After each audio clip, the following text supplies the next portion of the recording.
হে everyone, so আজকে সকালে যেতে যেতে কলেজে আমি হঠাৎ করে দেখলাম আকাশটা এতটা সুন্দর। আরে বাস, তো আজকে কলেজে ছিল কিন্তু একটা স্পেশাল ডে, যেটা হলো AIDS day. AIDS day actually এবারে 1 ডিসেম্বর, যেটা পড়েছিল রবিবার, কিন্তু রবিবার যেহেতু কলেজ ছুটি তাই শনিবারই আমাদের কলেজে এটা পালন হয়। তো এরপর আমরা বেরিয়ে পড়ি আমাদের চার্ট আর পোস্টারগুলোকে নিয়ে, যার মধ্যে আঁকা ছিল সুন্দর সুন্দর ছবি আর লেখা ছিল সুন্দর সুন্দর স্লোগান। তো তারপর আমি আমার ক্যামেরাটাকে তুলে আমার বন্ধুগুলোর মুখগুলোকে এক এক করে ক্যাপচার করতে থাকি। Beautiful girls. তো তারপরে আমাদের সুস্মিতা পরপর স্লোগানগুলোকে বলতে থাকে, আর সেই স্লোগান সবার শুনে আমাদের মৌলিদি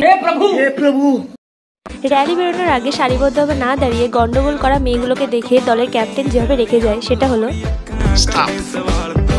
আর এই মহাশয়, যার এই দুনিয়ার সাথে কোনো লেনাদেনা নেই, সে তার ঘুমের দেশেই ব্যস্ত। তো আমাদের এইডস ডেটা এভাবেই পালন হয় মজার মধ্যে। তো আজকে 60 সেকেন্ড শেষ, পরে দেখা হচ্ছে next video. Tata, bye bye.